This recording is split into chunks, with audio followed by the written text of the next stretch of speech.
마태복음 13장 전반부를 중심으로 여러분이 잘 아시는 씨 뿌리는 비유, 주일학교 때부터 엄청 들었던, 너무 잘 알기 때문에 오늘 길바닥에 떨어진 씨앗처럼 그렇게 말씀을 듣고 흘릴 경우가 많습니다. 여러분들. 오늘날은 그야말로 설교의 홍수 시대라고, 설교를 인터넷을 통해서, 스마트폰을 통해서 얼마든지 들을 수 있고, 기독교 방송이 얼마나 많습니까? 자기 취무대로 좋아하는 목사님들 24시간 아무 때나 불러내가지고 듣습니다. 그렇죠? 아무 때나 불러내가지고. 우리 집에도 CGN 텔레비가 설치되어 있는데, CGN 텔레비 여러분들 4만 원 주면은요, 안테나 인공위성 설치해주고, 한국의 방송, 일본어, 영어, 중국어로 24시간 볼 수 있습니다. 그런데 좀 투자하십시오. 깨끗하게 나옵니다. 인공위성으로. 그러면 온갖 게 다 나옵니다. 유명한 목사님들 설교에서부터 찬양, 세미나, 온갖 것이 다 나오는데, 요즘은 그런 시대입니다. 훌륭한 설교 얼마든지 듣고. 그런데 제가 20, 30년 전의 성도들하고 지금 성도들을 비교해 보면은, 요즘은 그만큼 질이 높은 설교를 많이 들었으니까 사람들이 수준이 엄청 높아졌을 것 같은데 별로 차이가 없어요. 오히려 더 못한 것 같은 그런 느낌이 있어요.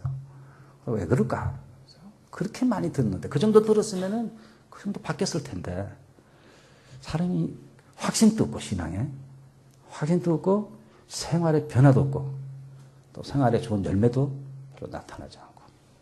근데 그렇게 많이 들었는데 왜 그럴까? 오늘 그 말씀을 예수님께서 하시는 것입니다. 말씀은 다 듣는데 왜 사람들에게 열매가 안 맺힐까? 옛날이나 오늘날이나 저희가 고민거리 아닙니까? 그래서 예수님께서 비유를 들어서 이 네 종류의 땅에 대해서, 이 땅은 우리의 말씀을 듣는 사람의 마음밭이라고 할 수 있는데, 하나님의 말씀을 어떻게 듣는가 하는 그 자세와 태도에 따라서 열매가 좌우된다는 것입니다. 그러니까 우리가 듣기는 다 듣습니다. 다 듣는데 듣는 태도와 자세가 다 다르다는 것입니다. 그래서 어떤 사람은 엄청난 열매가 맺히는데, 어떤 사람은 전혀 열매가 안 맺힌다. 오늘 세계는 결과는 같이 열매가 안 맺히는 것이죠. 세계는. 우리는 길바닥에 떨어진 것이 제일 안 좋은 걸 생각하지만, 결과적으로 보면 셋은 열매가 안 맺히고, 하나만 열매가 맺히는 것입니다. 거기서 셋 중에 나는 조금 낫다고 자랑할 거 없습니다.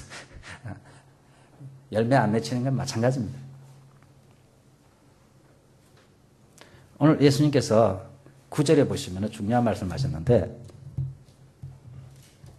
귀 있는 자는 들으라. 아니, 이상한 말씀 아닙니까? 귀 없는 사람이 어디 있습니까? 귀 있는 자는 들으라. 귀 없는 자는 듣지 말라는 말인가? 성경에 보면 귀 있는 자는 들으라는 말이 중요한 시기에 나오는데, 어디에 많이 나옵니까? 아무리 교회를 잘 안 다녀도 그건 알죠. 귀 있는 자는 성령이 교회에게 하시는 말씀을 들어라. 어디에 나옵니까? 요한계시록 2장, 3장에 보시면은 7교회에 보내는 편지, 7교회 사장에 보내는 편지에 항상 경고와 칭찬을 하고 나서 맨 그 교회에 대한 마지막 결론은 귀 있는 자는 성령이 교회에게 하는 말씀을 들어라 끝납니다. 항상. 에베소 교회, 서버나 교회, 골로새 교회, 라우디게아 교회 다 말씀하고 나서 마지막에는 귀 있는 자는 성령이 교회에게 하는 말씀을 들어라. 귀 있는 사람은 들어라. 귀가 없는 사람이 어디 있습니까만은, 귀는 하나님이 주신 선물입니다. 여러분, 누구나 다 있습니다. 근데 그 귀를 가지고 잘 골라서 들어야 될 책임이 우리에게 있어요. 세상에는 들을 것이 너무 많습니다. 들을 것이 너무 많습니다. 그 중에서 하나님의 말씀을 잘 골라서 드려야 될 책임이 저희들에게 있습니다.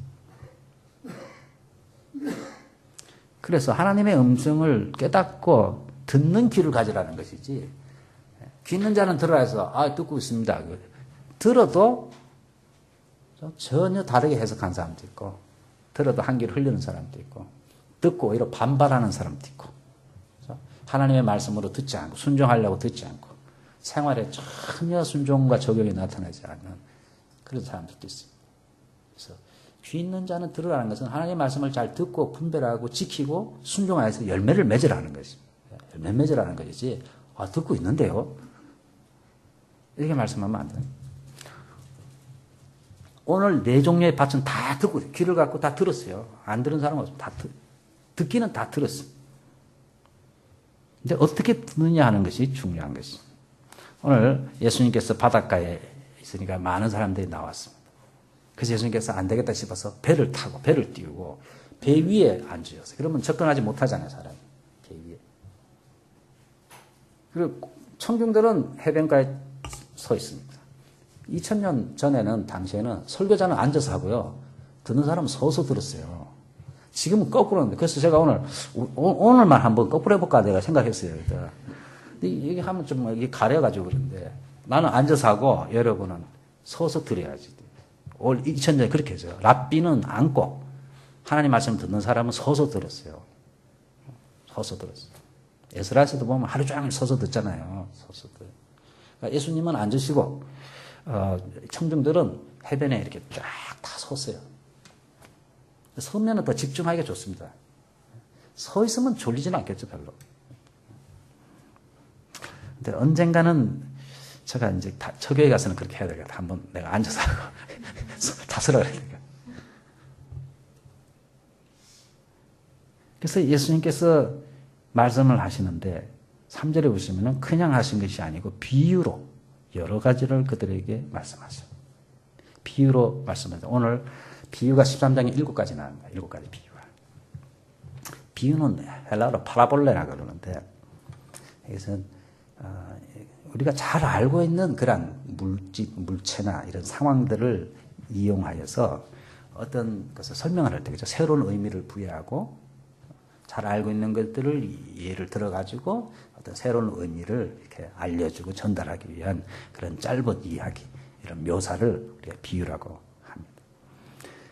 그래서 이런 비유가 상당히 유용하게 사용될 때가 많습니다. 그 비유를 통해서 와카리야스 알아듣기 쉬울 때가 있습니다. 그렇지. 또 비유를 통해서 우리가 들으면서 여러 가지를 생각나게 합니다. 이 비유가 이런 영적인 이런 거와 관계가 있겠구나. 예수님의 이런 말씀이 이런 데 관계 있구나. 곰곰이 생각하게. 그래서 영적 진리에 이르도록 하는 이런 역할들을 비유가 하고 있습니다. 근데 비유가 조심할 것도 많습니다. 이제 신천지 같은 것처럼 예수님이 하신 말씀뿐만 아니라 성경 모든 것을 비유로 해석해가지고 자기 마음대로 갖다 붙이는 것입니다. 자기 마음대로 해석을 해가지고 유리하게 이것은 뭐다 저거는. 그래서 소위 영해라 그래요. 영해. 영적인 해석을 해가지고 듣는 사람은 저 양반 굉장하다. 어떻게 저걸 깨달았을까? 막 이러는데 굉장히 위험한 것입니다. 굉장히 주관적이 되기 쉽고 그 사람 해석하는 마음대로 되는 것입니다. 그래서 성경은 예수님이 비유하신 해석대로 해석을 하고 예수님이 해석하지 않는 것은 조심해야 됩니다. 대충 비유는 중요한 한 가지 교훈을 주기 위해서 하는 것입니다. 그 이상의 것을 자꾸 찾아내려고 그러면 안 돼요. 그 이상의 것들을 하나하나에 너무 많은 의미를 주려고 그러면 이상한 대로 빠지는 것입니다. 사람들이. 그래서 오늘은 이 비유를 통해서 결국은 하나님의 말씀을 복음을 수용한 자와 거절한 자의 결과를 대조적으로 보여주고 있는 것입니다. 왜 예수님께서 이 비유로 말씀하냐면 특별히 바리새인들이 지금 예수님이 무슨 말씀을 하면 꼬투리를 잡아가지고 공격하려고 하고 있어요. 지난 이제 11장, 12장부터 본격적으로 바리새인들이 예수님을 죽이려고 안 했습니까? 안식일 논쟁이라든지 여러 가지 귀신 문제라든지 이런 것 때문에 예수님을 본격적으로 죽이려고 하고 있대에 예수님께서는 비유라는 것을 통해서 비유를 통해서 아는 사람은 다 비유를 통해 알지만 모르는 사람은 무슨 소리인지 모르게 하는 역할이 있습니다. 비유는. 그러니까 아는 사람은 비유를 들으면 그 이야기지 알아요. 근데 모르는 사람이 들으면 저게 무슨 소리인지 이렇게 모르요. 그러니까 비유로 말하면 바리새인들이 트집을 못 잡니다. 알아듣는 사람들은 알아듣게 하고 알아듣지 못하는 사람들은 못 알아듣게 하기 위해서 비유를 씁니다. 그래서 이사야서도 인용하시면서 하나님께서 일부러 귀는 있어도 못 듣게 하고 눈은 있어도 못 보게 하고 하나님이 일부러 그렇게 한 것이 아니고 마음이 강박해가지고 바리새인 같은 사람들은 들으려고 깨달으려고 순종하려고 생각도 안 하고 아예 비판하려고만 딱 듣고 있기 때문에 차라리 못 듣게 하고 못 깨닫게 하고 하나님이 은혜 받아서 해결 못하게 하는 하나님이 그렇게 하시는 것이 아니고 우리가 출애굽기 할 때도 바로의 마음을 하나님께서 강팍하게 하셨다는데 하나님이 착한 바로의 마음을 일부러 이렇게 만든 게 아니고 그 앞구절도 보면 바로가 강팍함이라는 말이 있습니다. 원래 강팍한 사람을 하나님께서 강팍한 대로 쓰시는 것입니다. 착한 사람을, 멀쩡한 사람을 하나님이 나쁘게 만들어가지고 하는 것이 아닙니다, 여러분들. 표현이 그렇게 되어 있어 그렇지. 원래 강팍한 사람을 하나님께서 강팍하도록, 이 강팍한 바리새인들이 못 알아듣도록 하시기 위해서 비유로 하나님께서, 예수님께서 이렇게 말씀하셨다 그랬어. 난 나중에 제자들만 있을 때 이 비유를 다시 해석을 해줍니다. 이것은 이런 뜻이다 해서 그걸 들을 때 제자들이 더 영적인 진리가 확실해지면서 더 신앙이 깊어지는 것입니다. 그래서 비유로 말씀하시기를 원했던 것입니다. 12절 같이 한번 읽어보세요. 12절에 중요한 말씀을 하셨는데 우리 신앙생활에서 중요한 원리인 것입니다. 12절 시작. 무릇 있는 자는 받아 넉넉하게 되되 없는 자는 그 있는 것도 빼앗기리라. 그래서 저는 옛날에 하나님도 부자들만 좋아하시나 있는 자들은 더 축복하시고 가난한 사람 거는 뺏으시나 하나님도 참 이상하시다 이렇게 생각했는데 이 말씀은 그 말씀이 아니고 하나님의 말씀을 잘 귀담아 듣고 깨닫고 은혜를 받는 사람은 더 풍성한 은혜를 하나님께서 계속 부어주신다. 근데 못 깨닫고 마음이 강박하여서 은혜를 안 받고 자꾸 공격만 하고 이런 사람은 그 조금 남아있던 것마저도 다 없어진다. 여러분 신앙생활 할 때 보면요. 제가 여러 교회를 다니면서 보면은 은혜 받는 사람은요. 계속 더 은혜 받아. 하나님이 영적으로 더 부유하게 해주시더라고요. 은혜를 받는 사람들은 계속 그 은혜를 쫓아다니고 은혜를 더 받고 계속 하는데 은혜를 안 받는 사람들은 아예 은혜 안 받는 일을 골라서 해요. 축복 안 받을 일을 골라서 해요. 그래서 점점 은혜가 없어지는 거예요. 점점 메말라가. 여러분들 이게 신앙의 원리입니다. 그래서 있는 사람, 은혜 받는 사람은 하나님께서 더 은혜 주십니다. 자꾸 눈을 열어주시고.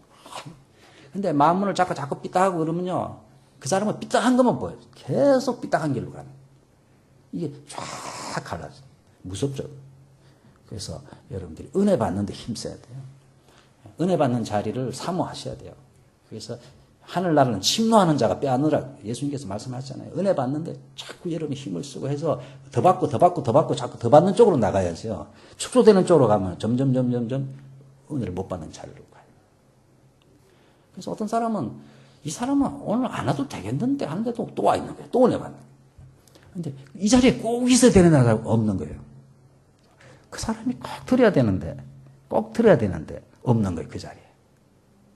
그러니까 계속 영적으로 빈궁해지는 거예요. 영적으로 계속 빈궁해져요.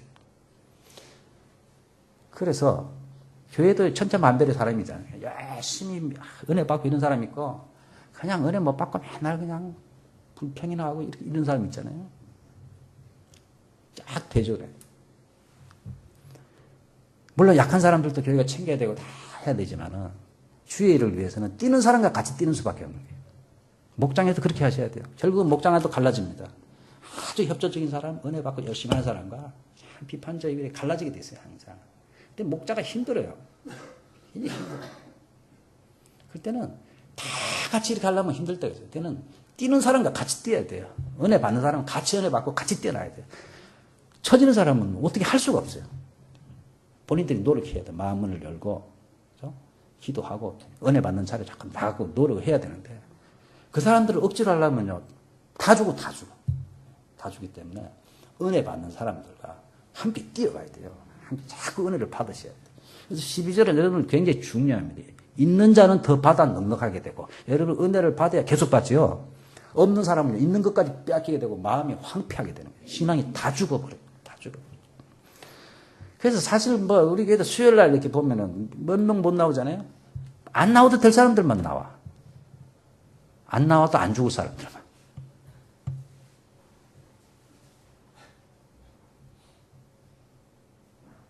근데 그게 귀한 것이. 은혜 받는 사람은 자꾸 더 받아야 돼요. 자꾸 더 받아요. 여러분들 믿음이. 여러분들 중에 나는 이 정도 받았으니까 됐습니다. 이렇게 말해요. 풍성한 사람은 더 풍성한 것을 자꾸 사모하고 풍성한 자료로 자꾸 나가요. 그게 영적인 세계 원리입니다.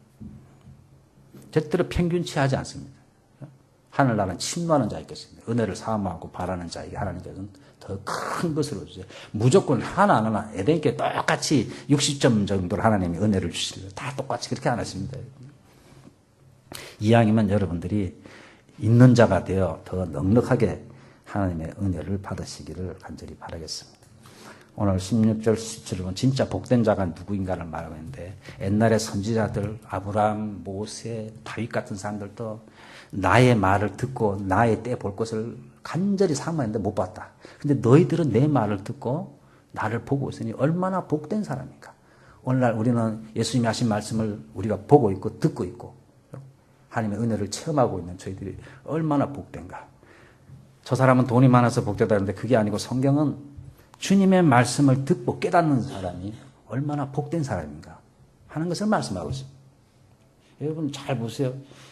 내가 왜 복이 없다고 생각하는가. 하나님 말씀을 못 깨닫는 것이 가장 복이 없는 것입니다. 말씀을 들어도 은혜도 안 되고 말씀을 들어도 성경 펴면 잠만 오고 텔레비만 보면 눈이 번쩍하고 게임하면은 그냥. 자, 어느 교회 갔더니 목사님이 고민을 하더라고요. 왜요? 우리 교회 집사님이 다 좋은데 게임이 빠져있대. 그것도 바깥에서 돈 드는 것도 아니고 집에서 컴퓨터. 갖다만 오면 들어가서 밥도 안 먹고 한대요. 그러니까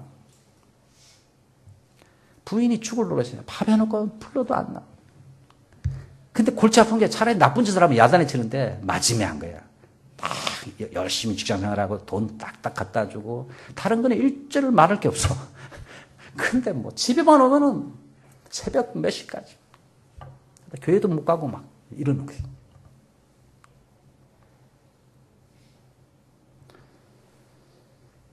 정말 하나님의 말씀을 듣는 눈, 귀가 있다는 것은 그게 관심이 간다는 것은 여러분들 복입니다. 복된 줄 아세요? 남편이 좀 돈을 못 벌어도요. 하나님의 말씀을 사모하고 은혜 받는 사람이면 여러분이 정말 복되다는 것을 아시기 바라겠습니다. 끊으라고? 그래서 예수님께서 오늘 19절 이하에서 드디어 설명을 해 주십니다. 다 사람들이 가고 나서 제자들만 있을 때에 하늘나라의 비밀을 말하는 것입니다.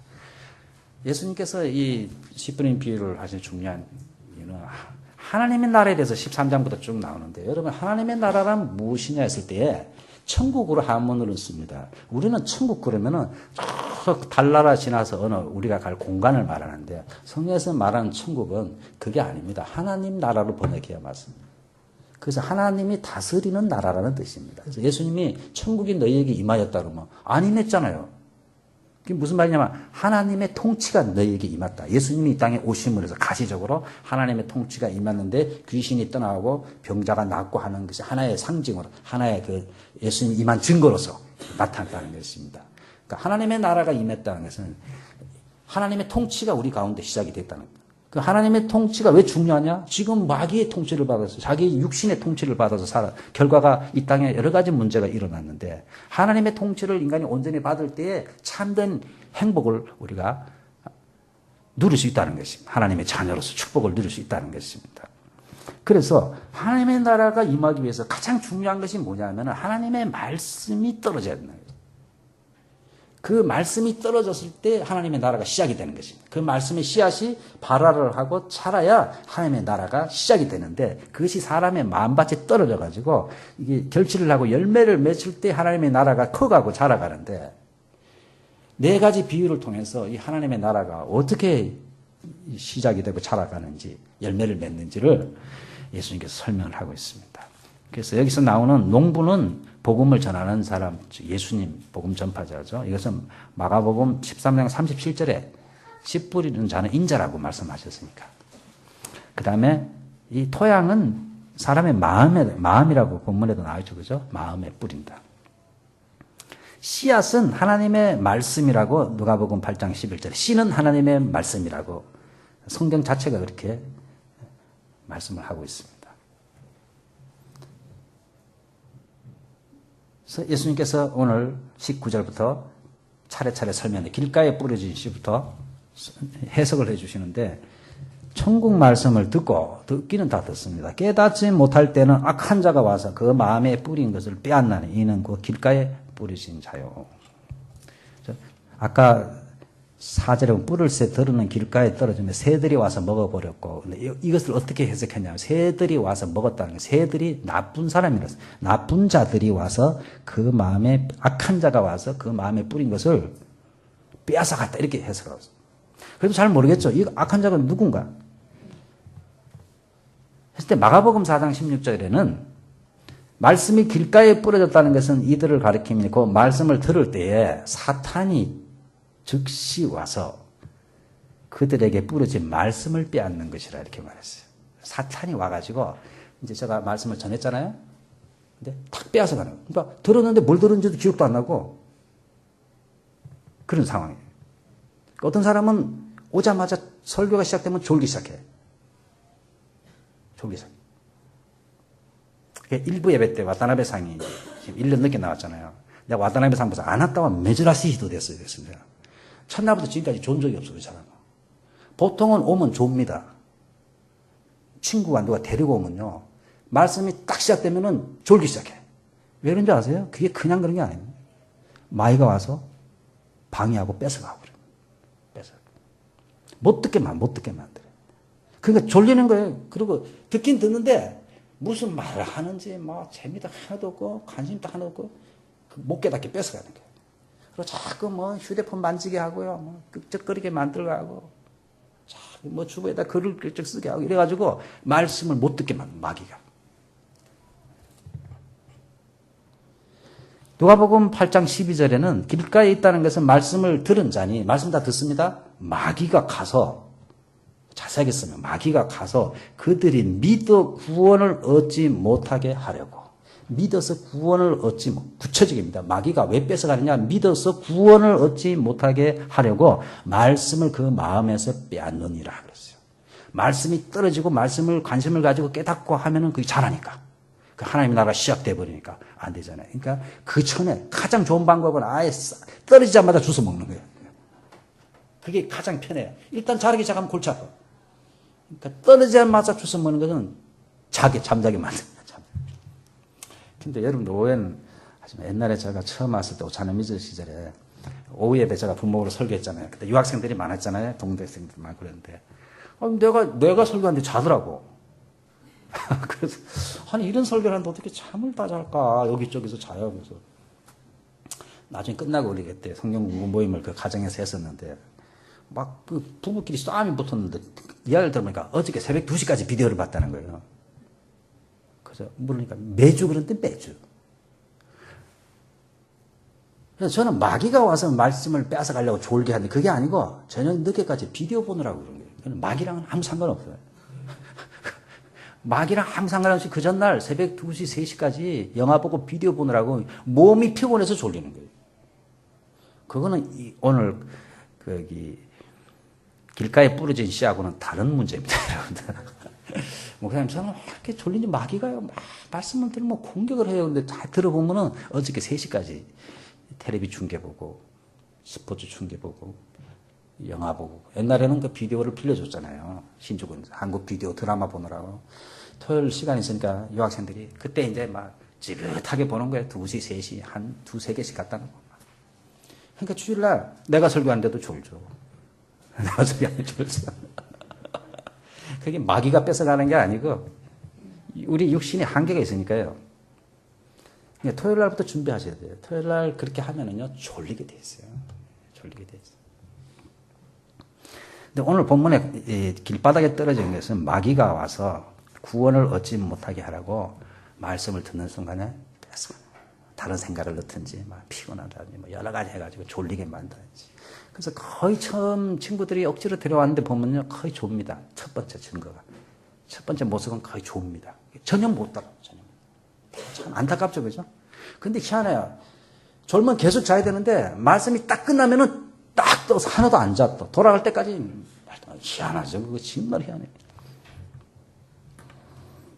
길가에 뿌려진 씨의 모습이 그렇다. 하나님 말씀을 전하는데 마귀가 와서 뺏어가니까. 전혀 기억에도 남는 것도 없고 무슨 말하는지도 모르겠고 관심도 없고. 그러니까 참 안타깝죠. 이런 게 있다는 것을 믿어야 돼요. 말씀이 떨어지는 걸 마귀가 제일 싫어하니까요. 어떻게 하든지 방해를 합니다. 마귀가 방해를 합니다. 두 번째로는 20절에 나오는 대로 돌밭에 떨어진 것인데 5절에는 흙이 얇은 돌밭에 떨어지면 흙이 깊지 않고 곧 싹이 나오나 싹은 곧 나오는데 해가 돋은 후에 타서 뿌리가 없으므로 말라져요. 그러니까 돌 위에 얇은 흙이 있으니까 처음에는 부들부들하니까 금방 뿌리를 내리는데 햇볕이 나고 하니까 습기가 다 날아가니까 금방 말라서 죽어버리는 것입니다. 이것을 예수님께서는 오늘 20절, 21절에 이렇게 해석을 하셨어요. 돌밭에 뿌려졌다는 것은 말씀을 듣고 즉시 기쁨으로 받되 그 속에 뿌리가 없어 잠시 견디다가 말씀으로 말미암아 환난이나 박해가 날 때 곧는. 이 사람은 기쁘게 받아 처음에. 그런 사람 있잖아요. 가끔 매절하시하게 어떻게 교회에 처음 왔는데도 막 찬양을 부르면 눈물을 줄줄 흘리고 아멘 그러고 막 처음부터 막 뜨거워. 나 봉사도 열심히 하고 하다가 어려움이 닥치면 성도들 간에 좀 문제가 생긴다든지 그죠? 경제적인 어려움이 온다든지 몸이 아픈다든지 이러면 아이고 예수 믿어봐도 별 볼 일 없네 하고 그냥 시험에 들어가죠. 교회를 안 나가는 것입니다. 이런 사람들 많은 것입니다. 처음에 잘 받아요. 그러니까 좋아하죠. 우리가 이 사람 참 하나님이 특별히 은혜를 주시네 이렇게 생각했는데 이 사람들은 원래 교회 다닌 동기와 이유가 무엇이냐면 교회 다녀서 자기에게 덕이 되기 때문에 다니는 사람들 특징. 이런 사람들은 육적인 사람이라 감정에 의해서 좌우되는 사람이고 교회 다녀서 덕이 있으면 다니고 덕이 없으면 안 다니는 사람들의 모습입니다. 그래서 좋다고 다녔는데 몸이 아파온다든지 사업이 제대로 안 된다든지 누가 좀 싫은 소리를 했다든지 이러면은 그냥 시험에 드는 거예요. 왜냐하면 다니는 이유가 없어요. 교회 다녀서 좋은 일이 생겨야지. 진리 때문에 다니는 것이 아니고 말씀이 진리이기 때문에 예수님이 나를 십자가에서 피 흘리시고 구원해 주신 그 은혜를 깨닫고 그 진리 때문에 다니는 것이 아니기 때문에 어려움이 오면은 교회 다니는 이유가 없잖아요. 교회에 어려움 없게 하려고 다녔는데 그죠? 다닐 이유가 없어지니까 조금만 어려움 오면은 그냥 신앙의 뿌리가 없으니까. 그래서 원래 교회에 오래 안 다닌 사람은 이 직분 중직자 세우지 말라는 것도 신앙의 뿌리가 없으니까. 그러니까 이제 모태신앙이 못된 신앙이라고도 하지만은 어머니 뱃속에서 모태신앙 그러면 못된 신앙이라고 하거든요. 못된 사람이 많아요. 그런 사람들이. 근데도 보면요. 모태신앙이 그래도 뿌리가 있단 말이죠. 별거 아닌 것 같은데도 이게 잘 견딘단 말이죠. 뿌리가 있어서. 근데 온지 얼마 안 된 사람 보면 뽀글뽀글하고 저 사람 모태신앙 우리 김집사보다 훨씬 낫네? 그건 더 두고 봐야 돼요. 좀 더 두고 보면 넘어질 때고.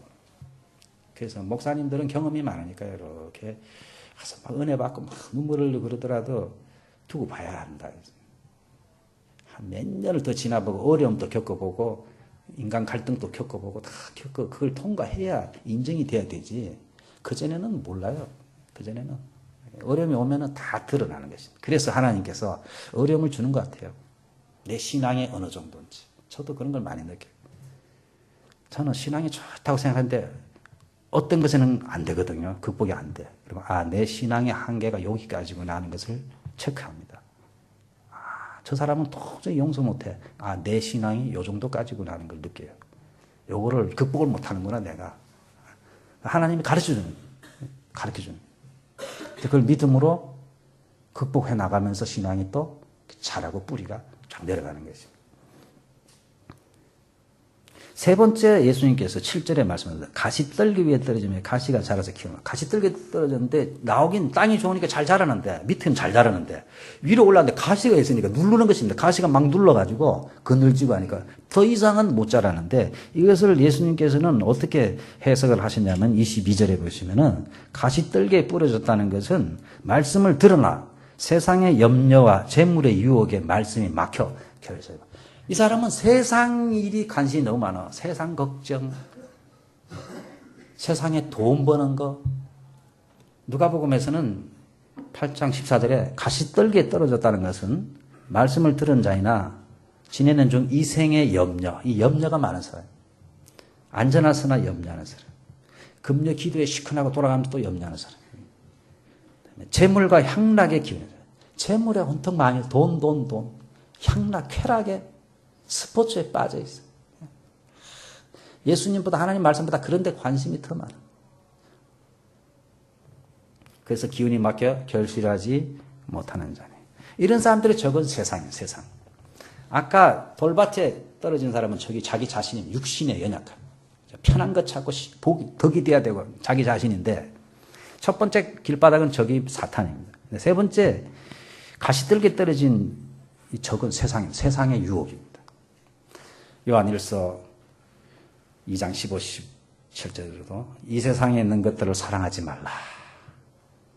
누구든지 세상을 사랑하면 아버지의 사랑이 그 안에 있지 아니하니 이는 세상에 있는 모든 것이 육신의 정욕과 안목의 정욕과 이생의 자랑이니 다 아버지께로서 온 것이 아니요 세상으로부터 세상 가치관에 다 온 거예요. 이 세상의 지위를 자랑하고 이 세상의 좋은 집을 자랑하고 그걸 막 탐내고 하는 것은 하나님께로 오는 게 아니랍니다. 세상으로부터 눈의 정욕, 눈이 좋아하는 게 얼마나 많습니까? 거기에 따라 사는 것, 육신의 정욕들. 우리 본능은 가만히 내버려두면요, 욕심대로 내버려두면서 어디로 가는지. 이런 데 관심이 너무 많아가지고 하나님의 말씀이 자라지를 못한다. 이런 사람들 대충 이중적이라. 교회도 다닙니다. 은혜도 받습니다. 찬송도 부릅니다. 말씀 공부도 다 하는데 관심이 그쪽보다 세상에 더 많다는 것입니다. 제가 볼 때는 교회에 이런 사람이 제일 많아요. 이 가시밭에 떨어진 이 씨처럼 이런 상태의 사람이 제가 볼 때 죄송합니다만 한 90% 이상 되는 것 같아요. 한국 교회 90% 이상.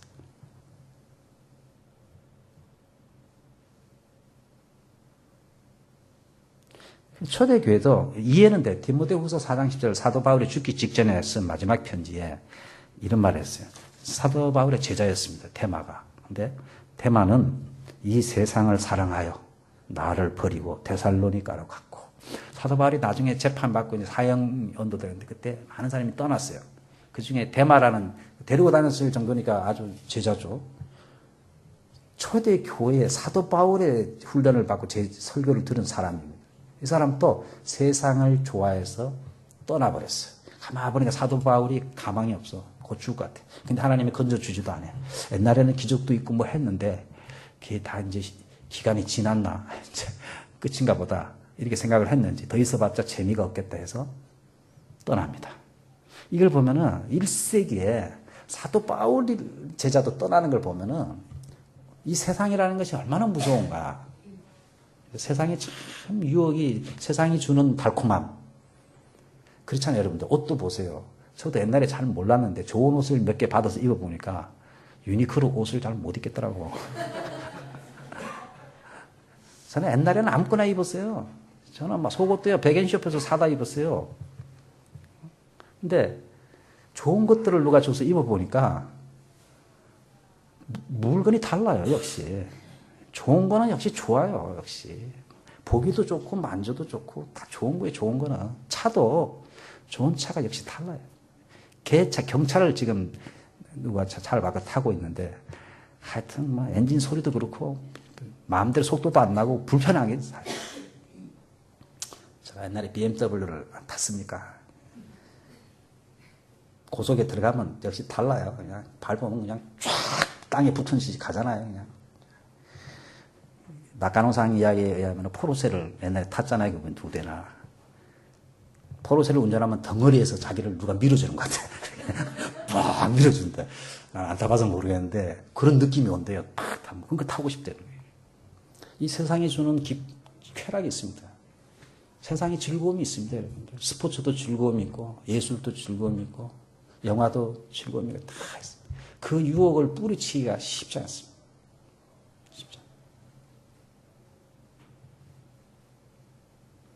그것들이 하나님의 말씀을 듣는데 누른다는 것입니다. 이렇게 눌러가지고 말씀이 열매가 안 맺혀진다는 것입니다. 그 옛날에 월드컵 축구하고 할 때요, 예배 시간이 월드컵이면은 장로님들, 교인들, 중직자들 오는데 은혜가 하나도 안 돼요. 왜냐하면 언제 끝나는가 막 빨리 축구 보고 싶어가지고. 그 어느 교회는 예배 시간을 늦췄어요. 11시 예배 안 드리고. 그렇게까지 했어요. 예배 드려도 집중이 안 되니까. 그러니까 이 가시떨기에 뿌려진 씨는 세상 생각 때문에 세상의 염려거리, 돈 문제, 근심거리, 우리 생명의 산 공부할 때 배웠죠. 이런 사람의 특징이 뭐냐면은 이번 일만 잘 되면 제가 충성하겠습니다. 항상 조금만 기다리세요. 이번 일만 잘 되면 그다음 애 하나만 더 넣고 그다음에 우리 애가 초등학교 들어가면 그다음에 애가 결혼하고 나면 이번 일이 잘 되면 항상 그래요. 근데 그날이 오질 않아요. 애 하나 놓으면요 하나만 더 넣고 그러면 둘 나오면요 애 학교 갈 때까지 뭐 항상 그게 죽는 날까지 그게 붙어 다녀요. 그러니까 그 동진 학원에 그 누굽니까? 이츠 데스까 그러니 이마 되쇼 뭐 하는 거 있잖아요. 진짜 명언인가요, 명언. 그거는 우리 신앙에도 정말 그 양반 정말 나 멋있어. 지금이지. 지금 해야죠. 근데 뭐 좀 되면은 절대 안 합니다. 목사님 제가 사업만 잘 풀리면요 11조 하고요. 저도 옛날에 그래서 주택복권 당첨되면 다 헌금만 되었어. 근데 하나님이 원하는 게 주택복권 당첨돼서 몇억 원 헌금하는 걸 원치 않으시고 지금 어려운 가운데서 곡에서 쪼개서 드리는 걸 원하십니다. 하나님이 거짓입니까? 양을 보십니까? 근데 본인은 희생하기 싫으니까 항상 하나님이 이렇게 많이 복권이 탁 당첨되면 제가 하나도 안 빠지고 다 드리겠습니다. 그 다 안 드려도 되니까요. 지금 100원 드려도 되니까요. 내가 희생하면서 조금 드리는 걸 하나님이 기뻐하시지. 주택복권 당첨돼서 다 드린다. 사람들이 보면 굉장하죠, 그게. 하나님은 기뻐하시지 않습니다. 지금 있는 걸 해야죠, 지금. 없는 시간을 내고, 없는 물질을 드리고, 그게 하나님이 기뻐하시는 것이 되죠, 그죠. 이 가시떨기에 있는 사람은 항상 이중적이에요. 이렇게 안 한다는 말은 절대 안 해요. 합니다. 조금만 기다리세요. 옛날에 우리 교회 유학생이 목사님, 내가 봉사 좀 하더니 조금만 기다렸어요. 제가 왕창 할게요. 그래서 왕창 안 하고 그냥 어디로 날아가 버렸어요. 안 좋은 길로 가버렸어요. 아주 안 좋은 길로 가버렸어요. 안 좋은 길이 뭔지 궁금하세요? 나중에 개인적으로 와서 물으세요.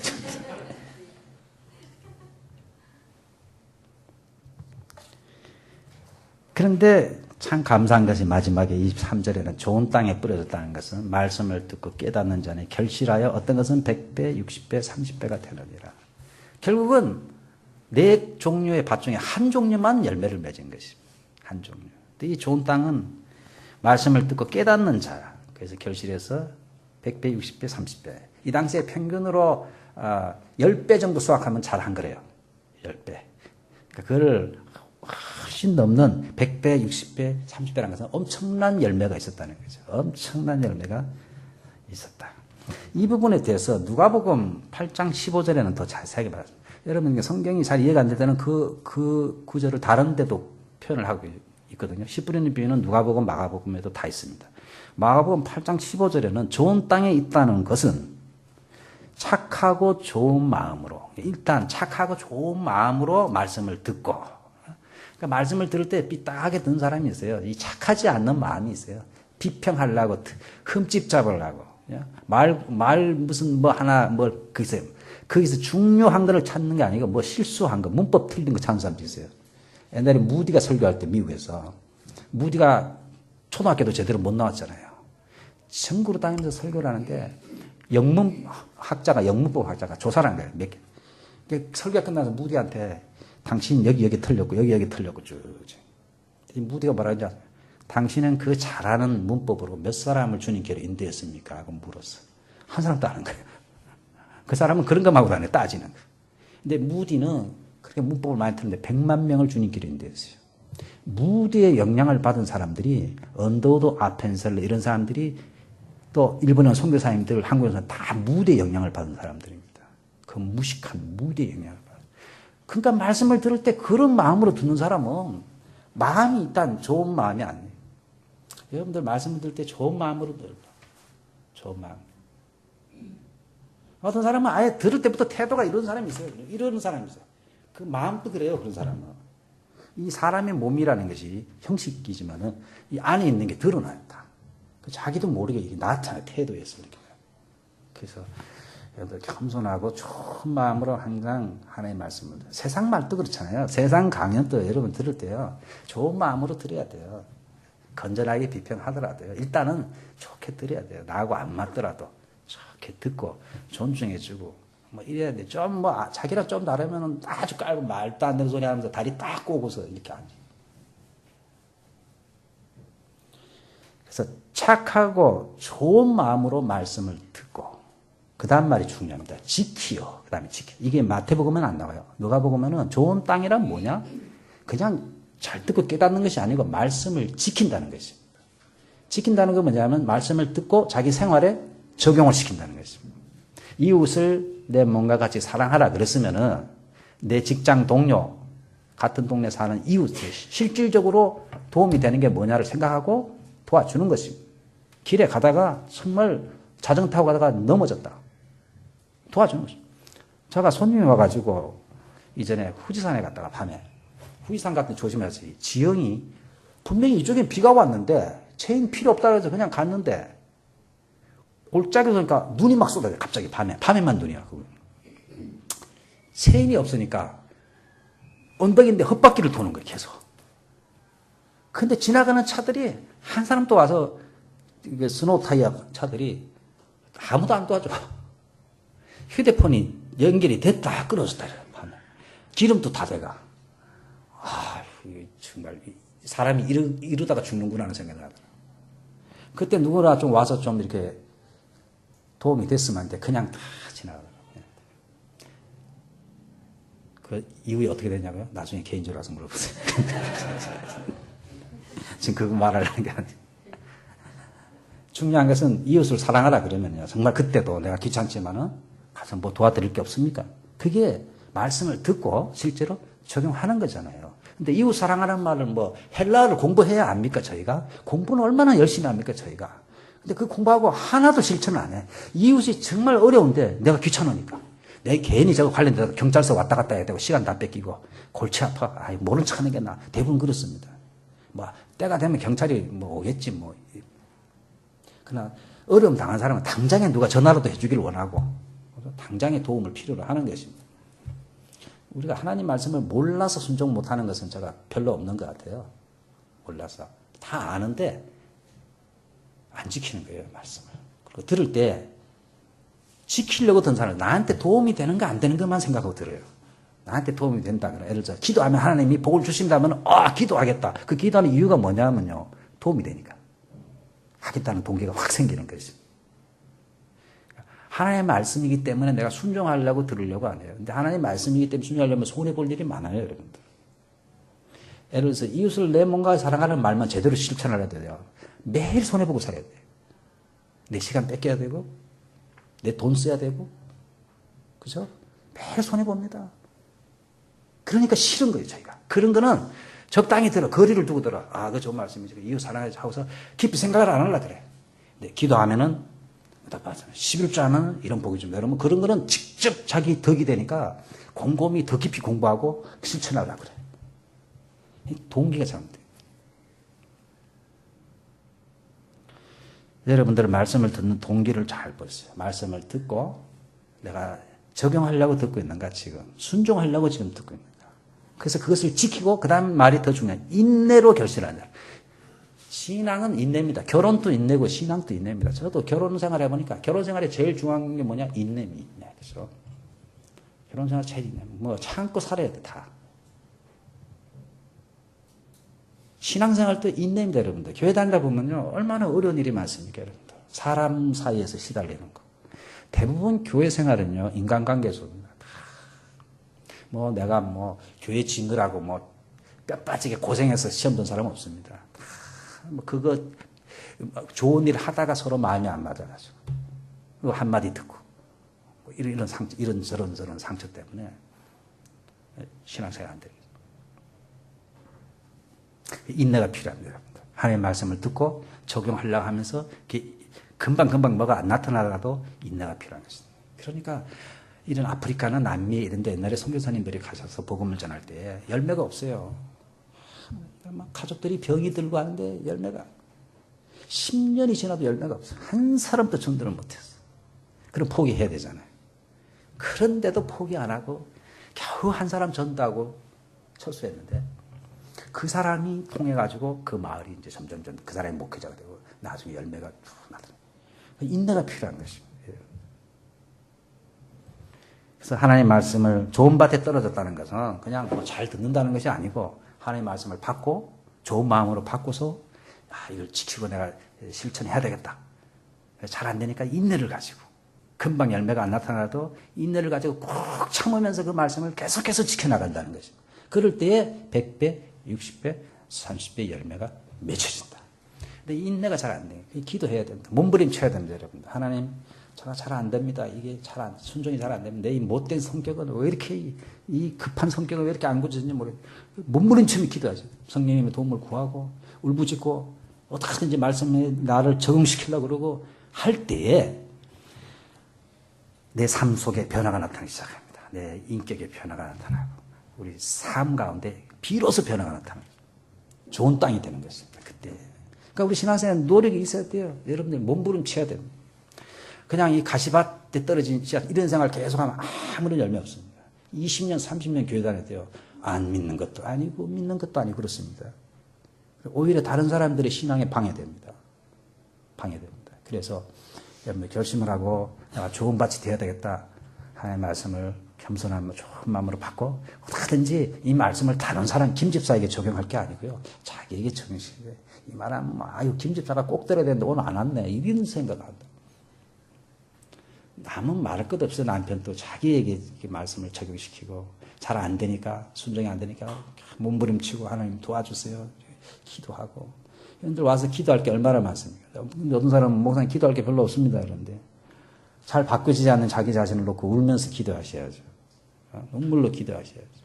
인내를 가지고 기도하시죠. 그럴 때 성령님께서 그 사람의 삶을 뒤집기 시작합니다. 막 뒤집고 변화가 나타나기 시작하고 하나님이 함께 하신 증거가 그게 막 나타나기를 시작하는 것입니다. 이런 좋은 밭에 떨어진 씨앗이 꼭 되시기를 바라겠습니다.